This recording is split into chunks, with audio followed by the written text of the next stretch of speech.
Your Excellency, our President, Prime Cabinet Secretary, my brother Adan Duale, governors present, ministers present, members of parliament, members of diplomatic corps, senior civil servants, and our Muslim brothers. This is my second iftar this season.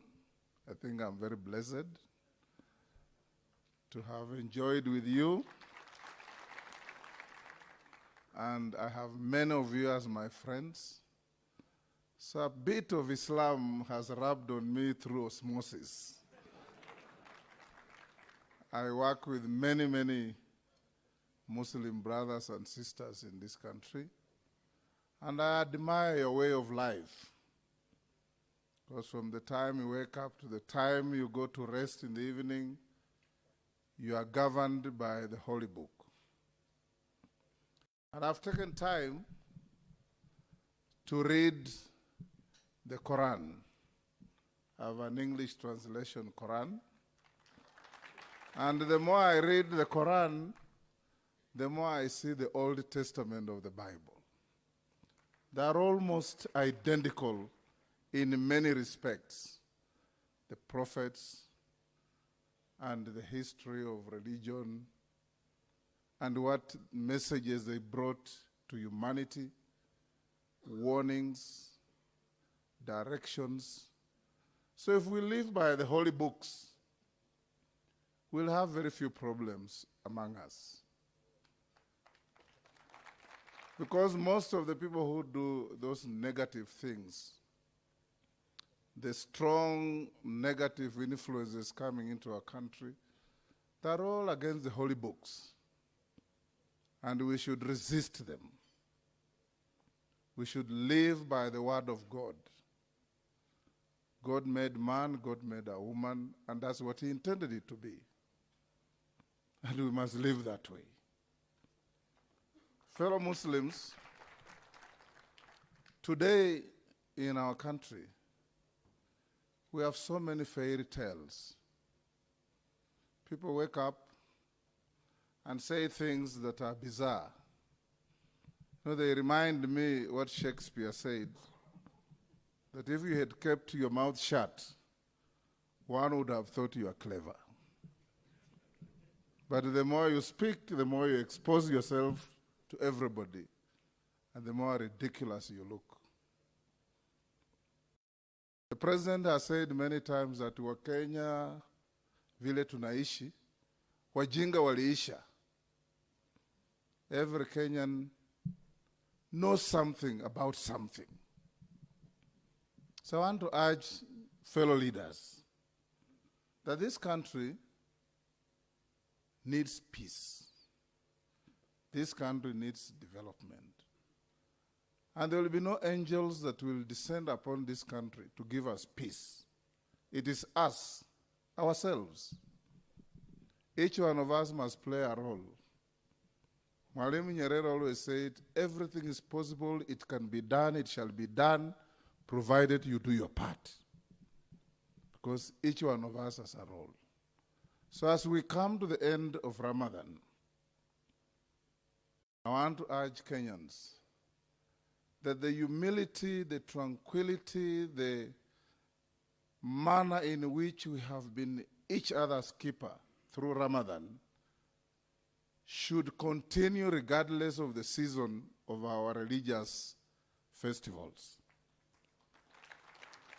As Christians, we have also come through Easter. We had our own Lent, which is similar to Ramadan, but not as strict.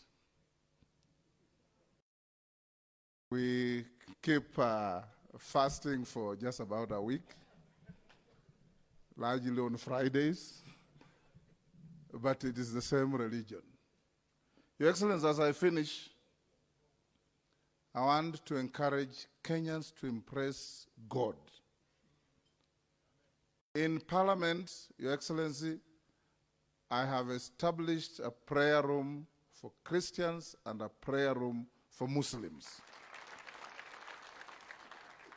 And I encourage our MPs that instead of shouting at each other on the floor of the House, go to the prayer room and sit and speak to your God. And your God will descend on you to tell you that raising your voice does not amount to winning the argument. You can speak very softly and deliver a very powerful message. So fellow Kenyans, hawa ndugu zetu ambao wanaleta taharuki.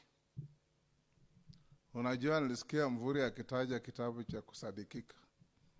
Katika kusadikika, Shaban Robert anasema katika nchi ya kusadikika, maneno kama chuki, maneno ya kutukanana, maneno ya kuleta taharuki, tunaendelea kuyatoa katika msamiati wetu, ili tuwe na nchi ya ufasaha, ya raha, ya amani, ya upendo, na nchi ambayo yoyote anayekuja kusadikika atajua ndiyo nchi kila mtu anataka.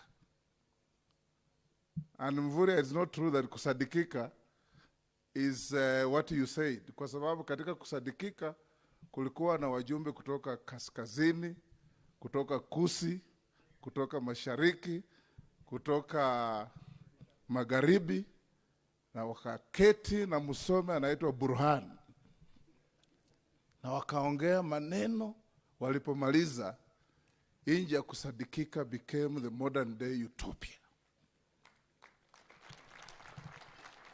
Na hapa Kenya pia tukija hivyo, Muislamu atokee huku, Mkristo atokee huku, hata Yesu watongarena atokee huku.